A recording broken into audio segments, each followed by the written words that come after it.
ಬಾಬಾ ಸಾಹೇಬ್ ಅಂಬೇಡ್ಕರ್ ಅವರ 135ನೇ ಜನ್ಮ ದಿನಾಚರಣೆ ಹಾಗೂ ರಾಷ್ಟ್ರೀಯ ವಿಚಾರ ಸಂಕಿರಣ ಮನ ಮನೆಗೆ ಸಂವಿಧಾನ ಅಂತ. ಸ್ನೇಹಿತರೆ, ಬಾಬಾ ಸಾಹೇಬ್ ಅಂಬೇಡ್ಕರ್ ಅವರು ಭಾರತದ ಹೆಮ್ಮೆಯ ಪುತ್ರ, ವಿಶ್ವಜ್ಞಾನಿ. ಇವತ್ತು ಅವರನ್ನ ಸ್ಮರಿಸುವಂಥದ್ದು, ನೆನಪು ಮಾಡಿಕೊಳ್ಳುವಂಥದ್ದು, ಗೌರವಿಸುವಂಥದ್ದು ಎಲ್ಲವೂ ಕೂಡ ನಿಜಕ್ಕೂ ಬಹಳ ಮುಖ್ಯವಾದಂಥ, ಬಹಳ ಅರ್ಥಪೂರ್ಣವಾದಂಥ ಕಾರ್ಯಕ್ರಮ. ಯಾಕೆ ಈ ವಿಚಾರ ಸಂಕಿರಣ ಮುಖ್ಯ ಅಂತಂದ್ರೆ, ಮನೆ ಮನೆಗೆ ಸಂವಿಧಾನ, ಈ ವಿಷಯ ಬಹಳ ಮುಖ್ಯವಾದದ್ದು. ಕಾರಣ, ಬಾಬಾ ಸಾಹೇಬ್ ಅಂಬೇಡ್ಕರ್ ಅವರನ್ನ ಜಗತ್ತಿನಲ್ಲಿ ಅನೇಕ ರೀತಿಯಲ್ಲಿ ಅವ್ರನ್ನ ಗುರುತಿಸ್ತಾರೆ. ಗ್ರೇಟ್ ಎಕನಾಮಿಸ್ಟ್ ಅಂತೇಳಿ, ಲೀಗಲ್ ಇಮ್ಯುನಿಟಿ, ಹಾಗೆ ಸೋಷಿಯಲ್ ಸೈಂಟಿಸ್ಟ್, ಆಂಥ್ರೋಪಾಲಜಿಸ್ಟ್, ಹೀಗೆ ಪ್ರತಿದಿನ ಅವರ ಬರವಣಿಗೆ, ಅವರ ಭಾಷಣಗಳಿಂದ ಸಾಕಷ್ಟು ಜಗತ್ತಿನಲ್ಲಿ ಅರ್ಥ ಮಾಡಿಕೊಂಡು ಅವರನ್ನ ಬಹಳ ಗೌರವಪೂರ್ವಕವಾಗಿ ಅವರ ಬರವಣಿಗೆಯ ಬಗ್ಗೆ ಚರ್ಚೆಗಳನ್ನ ಮಾಡ್ತಾ ಬರ್ತಾರೆ. ಹಾಗಾಗಿ ದಿನೇ ದಿನೇ ಅವರ ಬರವಣಿಗೆಗಳು, ಭಾಷಣಗಳು ತುಂಬಾ ಹೆಸರನ್ನ ಮಾಡಿ ಇಡೀ ಜಗತ್ತೇ ಸಾರ್ತಾ ಇದೆ. ಆದರೆ ಭಾರತದಲ್ಲಿ ಮಾತ್ರ ಭಾರತೀಯರಲ್ಲಿ ಬಾಬಾ ಸಾಹೇಬ್ ಅಂಬೇಡ್ಕರ್ ಅವರನ್ನ ಜಾತಿಗೆ ಸೀಮಿತ ಮಾಡ್ತಾ ಇದ್ದಾರೆ. ಇದು ಬಹಳ ದುರಂತ ಅಂತ ಹೇಳಕ್ಕೆ ಇಷ್ಟಪಡ್ತೀನಿ. ಬಾಬಾ ಸಾಹೇಬ್ ಅಂಬೇಡ್ಕರ್ ಅಂದ್ರೆ ಅವರು ಕೇವಲ ದಲಿತರಿಗೆ ಅವರ ಕೊಡುಗೆಗಳು ಕೂಡ ಅವ್ರಿಗೆ ಮಾತ್ರ ಮಾಡಿದ್ದಾರೆ ಅನ್ನೋ ಮನಸ್ಥಿತಿ ಬಹಳಷ್ಟು ಜನರಲ್ಲಿ ಇದೆ. ಅದಕ್ಕೋಸ್ಕರ ಈ ವಿಚಾರ ಸಂಕಿರಣದ ವಿಷಯ ಬಹಳ ಮುಖ್ಯ ಅಂತ ನಾನು ಹೇಳಕ್ಕೆ ಬಯಸ್ತೇನೆ. ಬಾಬಾ ಸಾಹೇಬ್ ಅಂಬೇಡ್ಕರ್ ಅವರನ್ನ ಜಾತಿಗೆ ಸೀಮಿತ ಮಾಡಿ ಇವತ್ತು ಅವರನ್ನ, ಅವರ ಬರವಣಿಗೆಯನ್ನ ಮುಚ್ಚಿಡ ಪ್ರಯತ್ನಗಳು ಕೂಡ ಆಗ್ತಾ ಇದೆ. ಅದನ್ನ ಅವರು ಭಾರತಕ್ಕೆ ಕೊಟ್ಟಿರ್ತಕ್ಕಂಥ ಕೊಡುಗೆ ಬಹಳ ಅಪಾರ. Is A great nation builder. He has contributed A lot for the nation development. ಇದು ನಮ್ಮ ಯುವ ಪೀಳಿಗೆಗೆ ಗೊತ್ತಾಗಬೇಕು. ಹಾಗಾಗಿ ಅವರು ಜಾತಿಗೆ ಸೀಮಿತವಾಗಬಾರ್ದು ಅಂತೇಳಿ ಕಾರ್ಯಕ್ರಮ ಯಶಸ್ವಿಯಾಗಿದೆ. ಯಾಕೆಂದರೆ ಸಭಾಂಗಣ ಕಿಕ್ಕಿರು ತುಂಬ ಹೋಗಿದೆ ಅಂತ. ಕೂರ್ಲಿಕ್ಕೆ ಜಾಗ ಇದ್ದಲ್ಲೇ ಓಡಾಡೋ ದಾರಿನಲ್ಲಿ ಜನ ಕೂತ್ಕೊಂಡಿದ್ದಾರೆ. ಹಾಗೆ ಇದನ್ನು ನೋಡಿದ್ರೆ ಇನ್ನೊಂದು ಹೇಳಬೇಕು ಅಂತ ಅನ್ಸುತ್ತೆ. ಹಳೆ ಬೇರು ಹೊಸ ಚಿಗುರು, ಕೂಡಿರಲು ಮೊರಸೊಬಗು ಅಂತ ನಾವು ಕೇಳಿದ್ವಿ. ಇಲ್ಲಿ ಈ ಎರಡು ಗುಂಪಿನ ಮಿಶ್ರಣ ಎದ್ದು ಕಾಣ್ತಾ ಇದೆ. ಬಾಬಾ ಸಾಹೇಬ್ ಅವರ ಜೀವನ ಚರಿತ್ರೆಯನ್ನ ಅಥವಾ ಅವರ ಜೀವನದಲ್ಲಿ ಅವರು ಎದುರಿಸಿರ್ತಕ್ಕಂಥ ಸವಾಲುಗಳನ್ನ ನಾವು ಏನಾದರೂ ಹೇಳಲಿಕ್ಕೆ ಅಂತ ಹೊರಟ್ರೆ ಈ ವಿಚಾರ ಸಂಕಿರಣ ಇವತ್ತೊಂದಿನಕ್ಕೆ ಮುಗಿಯೋದಿಲ್ಲ. ಒಂದೊಂದು ಎಳೆಯನ್ನು ಇಟ್ಕೊಂಡು ಬಾಬಾ ಸಾಹೇಬ್ರ ಬಗ್ಗೆ ನಾವು ಚರ್ಚೆ ಮಾಡಬಹುದಾಗಿರ್ತಕ್ಕಂಥ ಅಗಾಧವಾಗಿರ್ತಕ್ಕಂಥ ವಿಚಾರಗಳು ನಮ್ಮ ಮುಂದೆ ಚರ್ಚೆ ಮಾಡಲಿಕ್ಕಿದೆ. ಆದರೆ ಸೂಚ್ಯವಾಗಿ ಈ ಒಂದು ವಿಚಾರ ಸಂಕಿರಣಕ್ಕೆ ಆಯೋಜಕರು ಒಂದು ಟೈಟಲ್ ಅನ್ನು ಕೊಟ್ಟಿದ್ದಾರೆ. ಮನೆ ಮನಕ್ಕೆ ಮನಗಳಿಗೆ ಸಂವಿಧಾನ ಅಂತ. ನಿಮ್ಮಲ್ಲಿ ಒಂದು ಸಣ್ಣ ಪ್ರಶ್ನೆ ನಂದು, ಸಂವಿಧಾನ ಅಂದ್ರೆ ಏನು? ಯಾರು ಬೇಕಾದ್ರೆ ಹೇಳ್ಬೋದು, ಯಾವುದೇ ವಿದ್ಯಾರ್ಥಿಗಳು ಹೇಳ್ಬೋದು. ಸಂವಿಧಾನ ಅಂದ್ರೆ ಏನು? ನೀವು ಮನೆಗೆ ತಗೊಂಡೋಗ್ಬೇಕೀಗ. ಅದಕ್ಕೆ ಹೇಳ್ತಾ ಇರೋದು ಸಂವಿಧಾನ ಅಂದ್ರೆ ಏನು ಹೇಳಿ, ಗಟ್ಟ ಹೇಳಿ, ಸರಿಯಾಗಿ ಹೇಳ್ತಾ ಇದ್ದೀರಿ ಹೇಳಿ, ಹೇಳಿ ಗಟ್ಟಿಯಾಗಿ ಗಟ್ಟಿಯಾಗಿ ಹೇಳಿ, ಕೂತ್ಕೊಂಡೇ ಹೇಳಿ. ಸಂವಿಧಾನ ಅಂದ್ರೆ ಏನು? Set of rules and regulations for what? For what? ಇವ್ರು ಹೇಳ್ತಾ ಇದ್ರೆ ಇದೊಂದು ಟು ರನ್ ದ ಕಂಟ್ರಿ. ಇನ್ಯಾರು ಹೇಳ್ಬೋದಾ ಸಂವಿಧಾನ ಅಂದ್ರೆ ಏನು ಅಂತ? ನಾವು ಸಂವಿಧಾನ ಶಿಲ್ಪಿ ಬಾಬಾ ಸಾಹೇಬ್ ಅಂಬೇಡ್ಕರ್ ಸಂವಿಧಾನವನ್ನು ಕೊಟ್ಟರು, ಸಂವಿಧಾನವನ್ನು ರಚಿಸಿದ್ರು, ಸಂವಿಧಾನದ ಅಡಿಯಲ್ಲಿ ನಾವು ನಡೀತಿದ್ದೀವಿ ಅಂತ ಹೇಳ್ತಾ ಇದೀವಿ. ಸಂವಿಧಾನ ಅಂದ್ರೆ ಒಂದು ಸಿಂಗಲ್ ಡೆಫಿನೇಷನ್ ಏನು ಹೇಳ್ಬೋದು ನಾವು ಎಲ್ರಿಗೂ ಅರ್ಥ ಆಗಂಗೆ?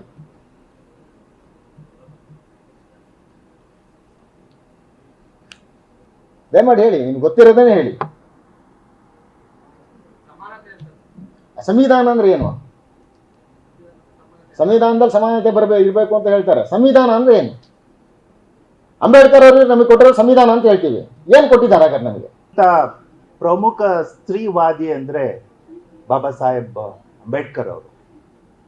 ನಾವು ಬಾಬಾ ಸಾಹೇಬ್ ಅಂಬೇಡ್ಕರ್ ಅವ್ರನ್ನ ಎಷ್ಟು ಗೌರವಿಸ್ತೀವಿ ಅನ್ನೋದು ಮುಖ್ಯ ಅಲ್ಲ, ಮಹಿಳೆಯರು ಎಷ್ಟು ಗೌರವಿಸ್ಬೇಕು ಅನ್ನೋದು ಮುಖ್ಯ ಆಗತ್ತೆ. ಕಾರಣ ಇಷ್ಟೇ, ಅವರು ಮಹಿಳೆಯರಿಗೋಸ್ಕರ ಪದತ್ಯಾಗ ಮಾಡಿದ್ರು. ಸೆಪ್ಟೆಂಬರ್ 27, 1951ರಲ್ಲಿ ತಮ್ಮ ಮಂತ್ರಿ ಸ್ಥಾನಕ್ಕೆ ಅವರು ರಾಜೀನಾಮೆ ಕೊಡ್ತಾರೆ. ಅವರು ಮಂತ್ರಿ ಸ್ಥಾನಕ್ಕೆ ರಾಜೀನಾಮೆ ಕೊಡೋ ಕಾರಣ ಏನು ಅಂದ್ರೆ, ಅವರೇ ಒಂದು ಪ್ರಪೋಸ್ ಮಾಡಿದ ಹಿಂದೂ ಕೋಡ್ ಬಿಲ್ಗೆ ಸೋಲಾಗುತ್ತೆ. ಅನೇಕ ಜನ ಸರ್ಕಾರದ ಪರವಾದ ಒಂದು ಮೆಂಬರ್ ಆಫ್ ಪಾರ್ಲಿಮೆಂಟ್ ಇದ್ರೂ ಕೂಡ ಆ ಒಂದು ಬಿಲ್ ಸೋಲಾಗುತ್ತೆ. ಆ ಬಿಲ್ಲಲ್ಲಿ ಏನಿತ್ತು ಅನ್ನೋದನ್ನ ನಾನು ಸ್ವಲ್ಪ ವಿಸ್ತಾರವಾಗಿ ತದನಂತರ ಮಾತಾಡ್ತೀನಿ. ಅದಕ್ಕೆ ಮುಂಚೆ ಈಗಾಗಲೇ ನನ್ನ ಹಿಂದೆ ಮಾತಾಡಿದ ಪ್ರೊಫೆಸರ್ ಗಂಗಾಧರ್ ಸರ್ ಅವರು ಹೇಳ್ತಾ ಇದ್ರು, ಸವಿಸ್ತಾರವಾಗಿ ಎಲ್ಲ ವಿಷಯಗಳ ಬಗ್ಗೆ ಪ್ರೊಫೆಸರ್ ಗಂಗಾಧರ್ ಸರ್ ಹೇಳಿದ್ರು. ಒಂದು ವಿಷಯ ಅವರು ಉಲ್ಲೇಖ ಮಾಡ್ತಾ ಹೇಳಿದ್ರು, ಮಹಿಳೆಯರಿಗೂ ಕೂಡ ಸಮಾನವಾದ ಒಂದು ಚುನಾವಣಾ ಸ್ವಾತಂತ್ರ್ಯ ಕೊಟ್ಟಿದೆ ಅಂತ, ಅಥವಾ ವೋಟ್ ಮಾಡೋ ಒಂದು ಸ್ವಾತಂತ್ರ್ಯ ಕೊಟ್ಟಿದೆ ಅಂತ. ನಾವು ನೋಡ್ತಿದ್ದೀವಿ, ಸ್ವಿಟ್ಜರ್ಲ್ಯಾಂಡ್ ನಮ್ಗಿಂತ ತುಂಬ ಮುಂದೆ ಇರೋ ದೇಶ, ಅತ್ಯಂತ ಪ್ರಭಾವಿ ದೇಶ, ಅತ್ಯಂತ ಶ್ರೀಮಂತ ದೇಶ. ಆದರೆ ನಮಗೆ ಗೊತ್ತಿರಬೇಕು, ಸ್ವಿಟ್ಜರ್ಲ್ಯಾಂಡಲ್ಲಿ ಹೆಣ್ಮಕ್ಳಿಗೆ ವೋಟಿಂಗ್ ಅಧಿಕಾರ ಯಾವಾಗ ಕೊಟ್ಟರು? ಸ್ವಿಟ್ಜರ್ಲ್ಯಾಂಡಲ್ಲಿ ಹೆಣ್ಮಕ್ಳಿಗೆ ವೋಟಿಂಗ್ ಅಧಿಕಾರ ಕೊಟ್ಟಿದ್ದು 1990. 1974ರಲ್ಲಿ ಶುರು ಆಗತ್ತೆ. 1974ರಲ್ಲಿ ಕೇಂದ್ರ ಪ್ರಾಂತೀಯ ಎಲ್ಲಾ ಕಡೆ ಸ್ವಿಟ್ಜರ್ಲ್ಯಾಂಡ್ ಅಲ್ಲಿ ಹೆಣ್ಮಕ್ಳಿಗೆ ವೋಟ್ ಮಾಡಬಹುದು ಅಂತ ಹೇಳುತ್ತೆ. ಆದ್ರೆ ಅದರಲ್ಲಿರೋ ಕೆಲವು ಪ್ರಾಂತ್ಯಗಳು ಅದನ್ನ ಅನುಸರಿಸೋದಿಲ್ಲ. ಆದ್ರೆ ಒಟ್ಟಾಗಿ 1999ರಲ್ಲಿ ಸಂಪೂರ್ಣವಾಗಿ ಸ್ವಿಟ್ಜರ್ಲ್ಯಾಂಡ್ ಅಲ್ಲಿ ಮಹಿಳೆಯರಿಗೆ ಚುನಾವಣೆಯಲ್ಲಿ ಭಾಗವಹಿಸುವ ಮತ್ತೆ ವೋಟ್ ಹಾಕುವ ಅಧಿಕಾರ ಕೊಡುತ್ತೆ. ಆದ್ರೆ ಬಾಬಾ ಸಾಹೇಬ್ ಅಂಬೇಡ್ಕರ್ ಅವರು ಮಹಿಳೆಯರಿಗೆ ಸರಿಸಮಾನವಾದ ಒಂದು ವೋಟಿಂಗ್ ರೈಟ್ಸ್ನ ಕೊಟ್ಟಿದ್ದು 1947ರಲ್ಲಿ. ಅತ್ಯಂತ ಮುಂದುವರೆದಿರೋ ದೇಶ ಆದ ಸ್ವಿಟ್ಜರ್ಲ್ಯಾಂಡ್ ಕೂಡ ಬಾಬಾ ಸಾಹೇಬ್ ಅಂಬೇಡ್ಕರ್ ಅವ್ರನ್ನ ಸ್ತ್ರೀ ಸಮಾನತೆಯಲ್ಲಿ ಮ್ಯಾಚ್ ಮಾಡಕ್ ಆಗ್ಲಿಲ್ಲ ಅಂತ ನಾನು ಹೇಳ್ತೀನಿ. ಭಾರತದ ಕಂಡ ಅತ್ಯಂತ ಪ್ರಮುಖ ಸ್ತ್ರೀವಾದಿ ಅಂದ್ರೆ ಬಾಬಾ ಸಾಹೇಬ್ ಅಂಬೇಡ್ಕರ್ ಅಂತ ಯಾಕೆ ಅಂತ ನಾವು ನೋಡ್ಬೇಕಾಗತ್ತೆ. ಇವತ್ತೇನಾದ್ರೂ ಮಹಿಳೆಯರಿಗೆ ತಮ್ಮ ಪಿತ್ರಾರ್ಜಿತ ಆಸ್ತಿಯಲ್ಲಿ ಭಾಗ ಇದೆ ಅಂದ್ರೆ, ಹಿಂದೂ ಮಹಿಳೆಯರಿಗೆ ಪಿತ್ರಾರ್ಜಿತ ಆಸ್ತಿಯಲ್ಲಿ ಭಾಗ ಇದೆ ಅಂದ್ರೆ ಅದಕ್ಕೆ ಕಾರಣ ಬಾಬಾ ಸಾಹೇಬ್ ಅಂಬೇಡ್ಕರ್.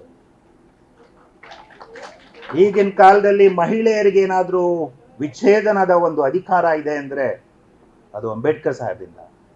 ಯಾರಾದ್ರೂ ದತ್ತು ತಗೋಬೇಕು ಅನ್ನೋ ಒಂದು ಅಧಿಕಾರ ಇದೆ ಅಂದ್ರೆ ಅದು ಬಾಬಾ ಸಾಹೇಬ್ ಅಂಬೇಡ್ಕರ್ ಅವರಿಂದ.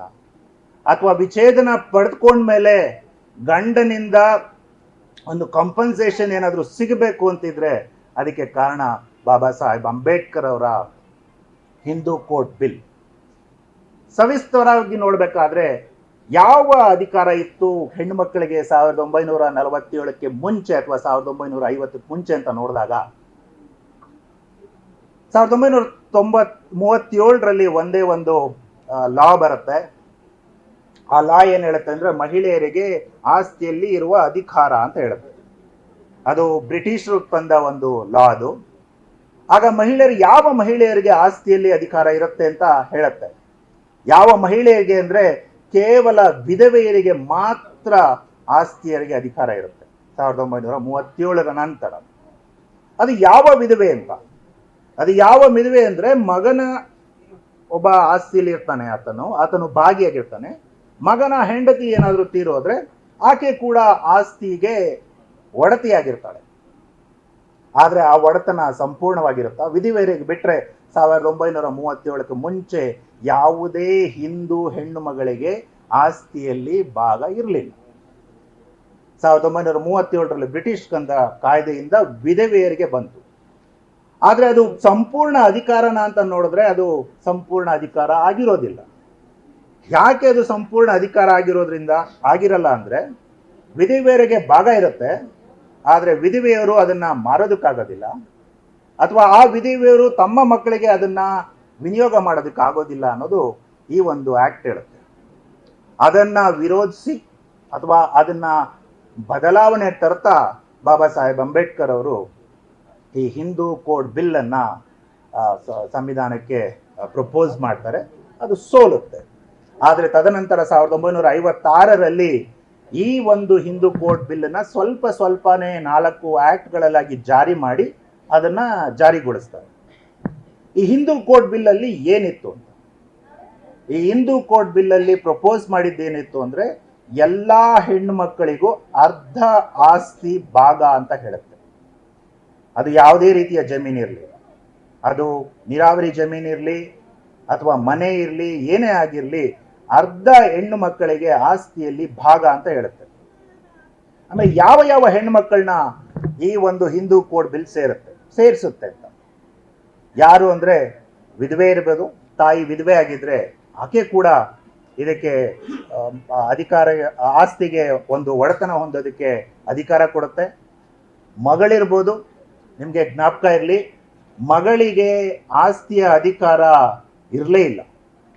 ಆ ಮಗಳಿಗೆ ಆಸ್ತಿಯಲ್ಲಿ ಅಧಿಕಾರ ಕೊಡಬೇಕು ಅಂತ ವಿಧವೆಯಾಗಿರ್ಲಿ, ಮಗಳಾಗಿರ್ಲಿ ಅಥವಾ ಸೊಸೆ ಆಗಿರ್ಲಿ, ಸೊಸೆ ಯಾವಾಗ ಆಸ್ತಿಯಲ್ಲಿ ಅಧಿಕಾರಕ್ಕೆ ಭಾಜನಲಾಗ್ತಾಳೆ ಅಂದ್ರೆ ಆ ಮಗ ತೀರೋಗಿ ಸೊಸೆ ಮನೇಲಿದ್ದಾಗ ಆ ಸೊಸೆ ಕೂಡ ಈ ಒಂದು ಆಸ್ತಿಗೆ ಭಾಗ ಆಗ್ತಾಳೆ. ಈ ರಾಷ್ಟ್ರೀಯ ಅಂಬೇಡ್ಕರ್ ಸೇನೆಯ ಕಾರ್ಯವನ್ನು ಮೊದಲಿಗೆ ನಾವು ನೆನೆಸ್ಕೋಬೇಕು. 135ನೇ ಜಯಂತ್ಯೋತ್ಸವ, ಇದರ ಶುಭಾಶಯಗಳು ತಮಗೆ. ಡಾಕ್ಟರ್ BR ಅಂಬೇಡ್ಕರ್ ಅವರ ಈ ಒಂದು ವಿಚಾರಧಾರೆಯನ್ನು, ಅಂದರೆ ಅಂಬೇಡ್ಕರ್ ಅವರನ್ನು ಬರೀ ಹಾಡಿ ಹೊಗಳಿದ್ರೆ ಸಾಲದು, ಅವರ ವಿಚಾರಧಾರೆಗಳು ಮನೆಗಳಿಗೆ ತಲುಪಬೇಕು ಅನ್ನುವಂಥ ವಿಚಾರ ಸಂಕಿರಣವನ್ನು ಆಯೋಜನೆ ಮಾಡಬೇಕು ಅಂತ ಅವರು ಮನ ಮಾಡಿದ್ರಲ್ಲ, ಅವರಿಗೆ ಮೊದಲಿಗೆ ಅಭಿನಂದನೆಗಳನ್ನು ಸಲ್ಲಿಸ್ತಾರೆ. ಈ ಶಿಕ್ಷಿತರಾಗಿ, ಸಂಘಟಿತರಾಗಿ, ಹೋರಾಟಗಾರರಾಗಿ ನೀವೆಲ್ಲ ಸಮಾಜದ ಸಂಕೋಲೆಯಿಂದ ಈಚೆ ಬನ್ನಿ ಅನ್ನುವಂಥ ಕರೆಯನ್ನು ಕೊಟ್ಟಿದ್ದು ಡಾಕ್ಟರ್ BR ಅಂಬೇಡ್ಕರ್ ಅವರು. ಅದೇ ನಿಟ್ಟಲ್ಲಿ ಡಾಕ್ಟರ್ BR ಅಂಬೇಡ್ಕರ್ ರಾಷ್ಟ್ರೀಯ ಸೇನೆ ಕಟ್ಟಿಕೊಂಡು ರಾಜ್ಯಾದ್ಯಂತ ಒಂದಷ್ಟು ಅಕ್ರಮಿಗರು, ಅನಾಚಾರಿಗಳನ್ನು ಬದಿಗೆ ಸರಿಸಿ ಸಮಾಜದಲ್ಲಿ ಒಂದು ಸಮಾನತೆಯನ್ನು ಮತ್ತು ಸಮಾಜದ ಕಲ್ಪನೆಯನ್ನು ತರೋದಕ್ಕೆ ಇಂಥ ಸಂಘಟನೆಗಳು ಈ ರೀತಿಯ ಕಾರ್ಯಕ್ರಮಗಳನ್ನು ಮಾಡಬೇಕು. ಕಾರ್ಯಕ್ರಮಗಳ ಮೂಲಕ ಮನೆಗೆ ಅಂಬೇಡ್ಕರ್ ಅವರ ಚಿಂತನೆಗಳು ಹಚ್ಚಬೇಕು. ಆ ನಿಟ್ಟಲ್ಲಿ ರಾಷ್ಟ್ರೀಯ ಅಂಬೇಡ್ಕರ್ ಸೇನೆ ಕಾರ್ಯನಿರತರಾಗಿದ್ದಾರೆ. ಅವರಿಗೆ ಅಭಿನಂದನೆಗಳು. ಇಲ್ಲಿ ಬಂಧುಗಳೇ, ನಾವು ಈಗ ಈ ಸಮಾಜ ಒಂದು ಕೆಟ್ಟ ಪರಿಸ್ಥಿತಿಯಲ್ಲಿದೆ.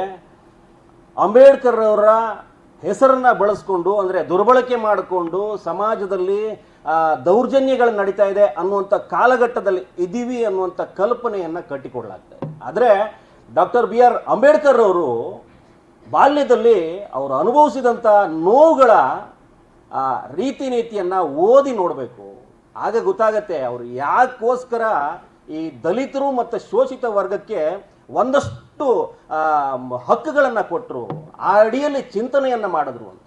ಅರೆ, ನಮ್ಮ ಅಂಬೇಡ್ಕರ್ ಅವರಿಗೆ ಬಾಲ್ಯದಲ್ಲಿ ಕಟಿಂಗ್ ಮಾಡೋದಕ್ಕೆ ಕ್ಷೌರಿಕರು ಸಿಗ್ತಿರ್ಲಿಲ್ಲ. ಹಣ ಕೊಡ್ತೀನಿ ಅಂತಂದ್ರು ಗಾಡಿ ಒಳಗಡೆ ಸೇರಿಸ್ತಿರ್ಲಿಲ್ಲ, ಬಂಡಿ ಗಾಡಿ ಎತ್ತಿನ ಗಾಡಿ ಒಳಗಡೆ ಸೇರಿಸ್ತಿರ್ಲಿಲ್ಲ. ಕುಡಿಯೋಕೆ ನೀರು ಕೊಟ್ಟರೆ ಮೇಲಿಂದ ಬೊಗಸೆಗೆ ನೀರು ಹಾಕೋರಂತೆ. ನೆನೆಸ್ಕೊಂಡ್ರೆ ಮೈ ಎಲ್ಲ ರಕ್ತ ಕುದಿಯುತ್ತವೆ. ಅಂಥ ಒಂದು ಶೋಷಣೆಗೆ ಒಳಗಾಗಿ ಕೆರೆಬಾವಿ ನೀರು ಕುಡಿಯೋದಕ್ಕೆ ಅವಕಾಶಗಳಿಲ್ಲ. ಅಂಥ ಒಂದು ಶೋಷಣೆಗೆ ಒಳಗಾಗಿರುವಂಥ ವ್ಯಕ್ತಿ ಅಂದರೆ ನಮಗೆಲ್ಲ ಎಲ್ಲರಿಗೂ ಒಂದು ತಿಳುವಳಿಕೆ ಬರಬೇಕು. ಸಮಾಜದಲ್ಲಿ ಒಂದು ಮಾತಿದೆ, ಸಾವಿರಾರು ಉಳಿಪೆಟ್ಟುಗಳು ಬಿದ್ದಾಗ ಒಂದು ಶಿಲೆ, ಅದು ಕಲ್ಲು ಶಿಲೆಯಾಗಿ ಶಿಲ್ಪ ಆಗಿ ಪರಿವರ್ತನೆ ಆಗುತ್ತಂತೆ. ಈ ಕೆಟ್ಟ ಸಮಾಜ ಆಗ ಅಂಬೇಡ್ಕರರನ್ನು ನಡೆಸ್ಕೊಂಡ ರೀತಿಗೆ ಸಂವಿಧಾನ ಶಿಲ್ಪಿಯನ್ನೇ ಹುಟ್ಟಾಕುವಂತಾಯ್ತು. ಸಂವಿಧಾನ ಶಿಲ್ಪಿ ಹುಟ್ಕೋತಾರೆ.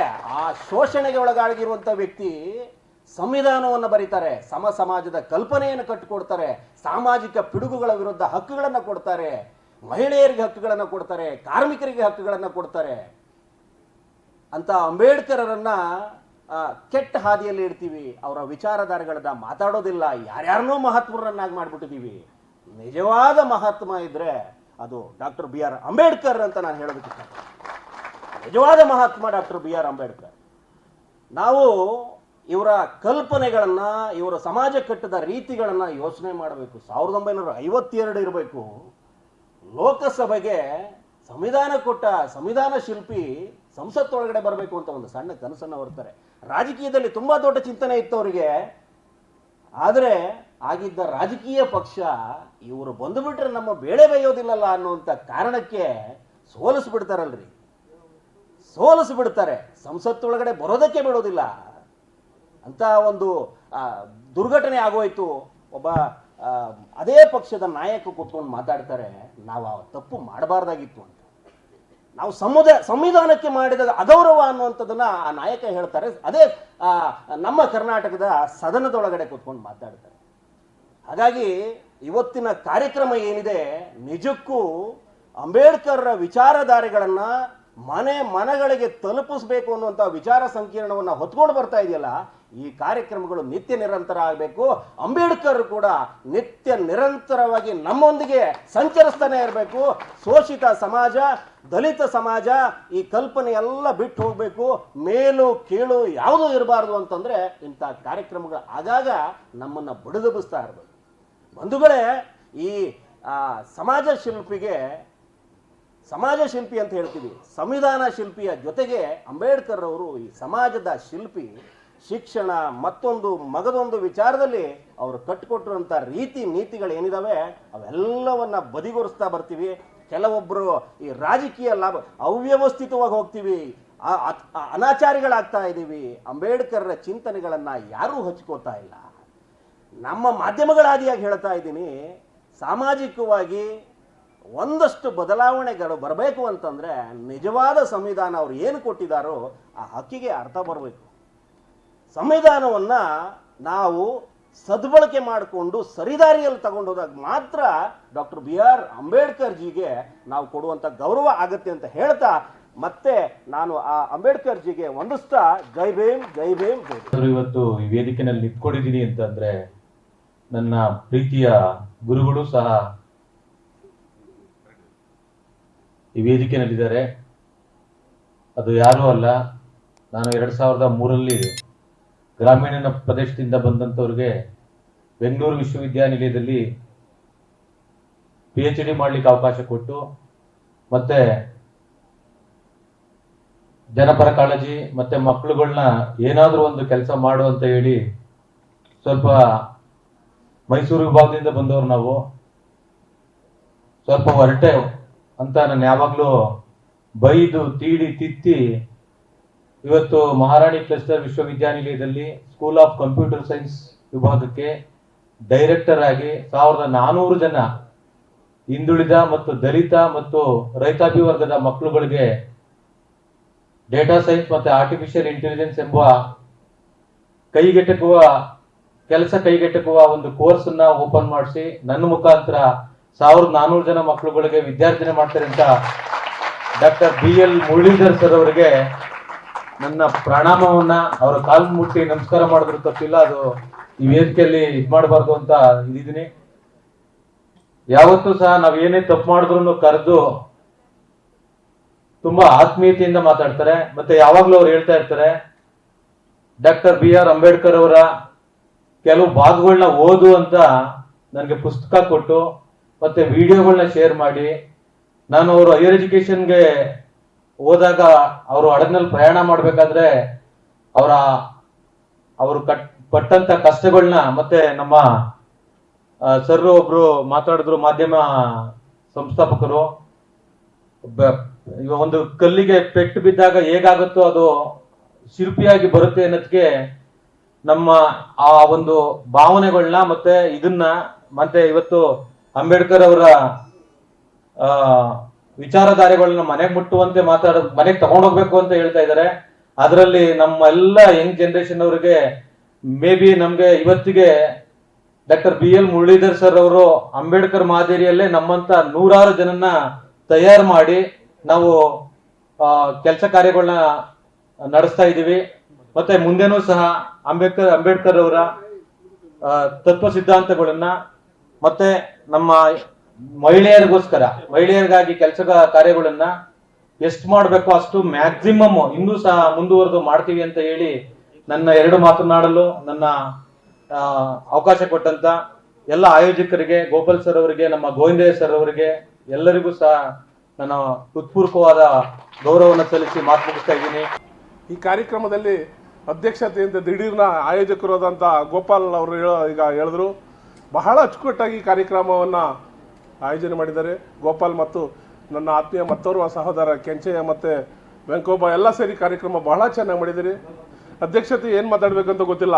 ನನ್ನ ಮುರಳಿ ಸಾಹೇಬ್ರಿಗೆ ಗೊತ್ತು, ಗೋವಿಂದಯ್ಯ ಅಂದರೆ ವಿಶ್ವವಿದ್ಯಾಲಯದಲ್ಲಿ ಹೋರಾಟ ಗಲಾಟೆ ಇದಕ್ಕೆ ಮಾತ್ರ ನಾನು ಸೀಮಿತವಾಗಿದ್ದೆ.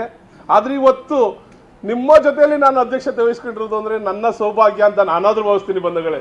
ಯಾಕೆಂದರೆ ಬಾಬಾ ಸಾಹೇಬ್ ಅಂಬೇಡ್ಕರ್ ಅವರ 135ನೇ ಜಯಂತಿಯಲ್ಲಿ ಪ್ರೊಫೆಸರು, ಕುಲಪತಿ, ಉಪಕುಲಪತಿಗಳು ಅವ್ರ ಜೊತೆ ನನಗೆ ಅಧ್ಯಕ್ಷತೆ ಕೊಟ್ಟಿರೋದು ನನ್ನ ಭಾಗ್ಯ. ಇಲ್ಲಿ ಬಾಬಾ ಸಾಹೇಬ್ ಅಂಬೇಡ್ಕರ್ 135ನೇ ಜಯಂತಿ ಕಾರ್ಯಕ್ರಮದಲ್ಲಿ ನಮ್ಮ ಗಂಗಾಧರ್ ಸಾಹೇಬ್ರು ಹೇಳಿದ್ರು, ಮುರಳಿ ಸಾಹೇಬ್ರು ಹೇಳಿದ್ರು, ನರೇಂದ್ರ ಸಾಹೇಬ್ರು ಹೇಳಿದ್ರು, ಎಲ್ಲರೂ ಹೇಳಿದ್ರು. ಇವತ್ತು ವಿಶೇಷವಾಗಿ ಬಾಬಾ ಸಾಹೇಬ್ ಅಂಬೇಡ್ಕರ್ ಜಯಂತಿಗೆ ಒಂದು ಅರ್ಥ ಬರಬೇಕು ಅಂದ್ರೆ ಹೆಚ್ಚಿನ ರೀತಿಯಲ್ಲಿ ವಿದ್ಯಾರ್ಥಿನಿಯರಿರೋದ್ರಿಂದನೇ ಒಂದು ಅರ್ಥ ಬರ್ತದೆ ಬಂಧುಗಳೇ. ಬಾಬಾ ಸಾಹೇಬ್ ಅಂಬೇಡ್ಕರ್ ಅನ್ನ ಯಾರು ಪೂಜೆ ಮಾಡಬೇಕು, ಯಾಕೆ ಪೂಜೆ ಮಾಡಬೇಕು, ಯಾಕೆ ಜಯಂತಿ ಮಾಡಬೇಕು, ಈ ದೇಶದಲ್ಲೆಲ್ಲ ಈ ಪ್ರಪಂಚದ 193 ದೇಶದಲ್ಲಿ ಯಾವುದಾದ್ರೂ ಒಬ್ಬ ಮಹಾನ್ ನಾಯಕನ ಜಯಂತಿ ನಡೀತದೆ ಅಂದ್ರೆ ಅದು ಡಾಕ್ಟರ್ ಬಾಬಾ ಸಾಹೇಬ್ ಅಂಬೇಡ್ಕರ್. ಅಂತ ನಾಯಕನ ಜಯಂತಿಯನ್ನ ರಾಷ್ಟ್ರೀಯ ಅಂಬೇಡ್ಕರ್ ಸೇನೆ ಇವತ್ತು ಗೋಪಾಲ್ ಮತ್ತು ಕೆಂಚಯ್ಯ ನೇತೃತ್ವದಲ್ಲಿ ಬೆಂಗಳೂರಿನ ಕೇಂದ್ರ ಸ್ಥಾನ ಸೆಂಟ್ರಲ್ ಕಾಲೇಜಿನ ಜ್ಞಾನಜ್ಯೋತಿ ಆಡಿಟೋರಿಯಂನಲ್ಲಿ ನಡೀತಾ ಇದೆ ಅಂದ್ರೆ ನಾನದು ಬಹಳ ಖುಷಿ ಪಡ್ತೀನಿ. ಯಾಕೆಂದ್ರೆ ನಾನು ಇದು ವಿಭಾಗ ಆಗೋದ್ ಮುಂದೆ ಬೆಂಗಳೂರು ವಿಶ್ವವಿದ್ಯಾಲಯದಲ್ಲಿ 2 ವರ್ಷ PG ಮಾಡಿ 5 ವರ್ಷ PhD ಮಾಡಿ ವಿದ್ಯಾರ್ಥಿ ನಾಯಕನಾಗಿ ವಿಶ್ವವಿದ್ಯಾಲಯದಲ್ಲಿ ಈ ರಾಜ್ಯ ಸರ್ಕಾರ, ಕೇಂದ್ರ ಸರ್ಕಾರಗಳು ಏನಾದರೂ ತಪ್ಪು ಮಾಡಿದಾಗ, ವಿಶ್ವವಿದ್ಯಾಲಯದಲ್ಲಿ ವಿದ್ಯಾರ್ಥಿಗಳಿಗೆ ಅನ್ಯಾಯ ಆದಾಗ, ಸಮಾಜದಲ್ಲಿ ಅಂಕುಡೊಂಕಾದಾಗ ವಿದ್ಯಾರ್ಥಿಗಳನ್ನು ಕಟ್ಟಿಕೊಂಡು ಬೀದಿಗಿಳಿತೀವಿ ಹೋರಾಟ ಮಾಡಿದಂಥ ವಿದ್ಯಾರ್ಥಿಯಾಗಿ ನಿಮ್ಮ ಜೊತೆಲಿ ನಾನು ಬಂದಿದ್ದೀನಿ ಬಂಧುಗಳೇ.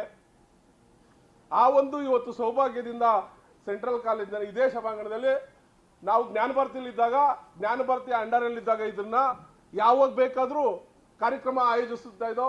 ನಾವು ಯಾವಾಗ ಮಾಡಿದ್ರು ಸಮತಾ ಸೈನಿಕ ದಳದ ಕಾರ್ಯಕ್ರಮ ಆಗಿರ್ಬೋದು, ವಿದ್ಯಾರ್ಥಿ ಕಾರ್ಯಕ್ರಮ ಆಗಿರ್ಬೋದು, ಸಂವಿಧಾನ ಇಲ್ಲೇ 4 ಸಾರಿ ಸಂವಿಧಾನ 71, 72, 73 ಕಾರ್ಯಕ್ರಮ ಇಲ್ಲೇ ನಾವು ಮಾಡಿದಂಥ ಕಾರ್ಯಕ್ರಮಗಳನ್ನ ಬಹಳ ಅಚ್ಚುಕಟ್ಟಾಗಿ ಮಾಡ್ಕೊಂಡು ಬರ್ತಾ ಇದ್ದೀವಿ ಬಂಧುಗಳೇ. ಡಾಕ್ಟರ್ ಬಾಬಾ ಸಾಹೇಬ್ ಅಂಬೇಡ್ಕರ್ ಅವರ ಜಯಂತಿ ಸಂದರ್ಭದಲ್ಲಿ, ಯಾಕೆಂದ್ರೆ ಎಲ್ಲ ವೇದಿಕೆ ಮೇಲೆ ಇರೋರು ಹೇಳ್ಬಿಟ್ಟವ್ರೆ, ನಾನು ಏನು ಹೇಳ್ಬೇಕು ಅನ್ನೋದೇ ನನಗೆ ಗೊತ್ತಾಗ್ತಾ ಇಲ್ಲ. ಆದ್ರೆ ನಾನು ಅವಾಗ ಹೇಳ್ದೆ, ಮಹಿಳೆಯರಿಗೆ ಒಂದು ಅರ್ಥ ಬರ್ತಾ ಇದೆ ಇವತ್ತು ಕಾರ್ಯಕ್ರಮದಲ್ಲಿ. ಬಾಬಾ ಸಾಹೇಬ್ ಅಂಬೇಡ್ಕರ್ 1956ರಲ್ಲಿ ಬೌದ್ಧ ಧರ್ಮ ಸ್ವೀಕಾರ ಮಾಡಿದಾಗೂ ಅಂಬೇಡ್ಕರ್ ಜೊತೆ 10 ಲಕ್ಷ ಜನ ಕೈ ಜೋಡಿಸಿದ್ರು ಮಹಿಳೆಯರೇ. ಆ ಕಾರಣಕ್ಕೋಸ್ಕರ ಬಾಬಾ ಸಾಹೇಬ್ ಅಂಬೇಡ್ಕರ್ ಅವರಿಗೆ ಮಹಿಳೆಯರು ವಿಶೇಷವಾದ ಗೌರವ ಕೊಡಬೇಕು ಬಂಧುಗಳೇ. ಬಾಬಾ ಸಾಹೇಬ್ ಅಂಬೇಡ್ಕರ್ನ ಜಯಂತಿಯನ್ನ ಕೇವಲ ದಲಿತರು ಮಾಡ್ಕೊಳ್ಳೋದಲ್ಲ, SC/ST ಮೈನಾರಿಟಿಗಳು ಮಾಡ್ಕೊಳ್ಳೋದಲ್ಲ. ಈ ದೇಶದಲ್ಲಿ ಮಾತ್ರ ಬಾಬಾ ಸಾಹೇಬ್ ಅಂಬೇಡ್ಕರ್ ಅವರನ್ನ ನಮ್ಮ ಗಂಗಾಧರ್ ಸಾಹೇಬ್ರು ಹೇಳಿದಂಗೆ ಜಾತಿ ಕಣ್ಣಿಂದ ನೋಡ್ತಾ ಇದ್ದಾರೆ. ಆದರೆ ಇನ್ನೂ 190 ದೇಶದಲ್ಲಿ SC/STಗಳು ಯಾರಿದ್ದಾರೆ?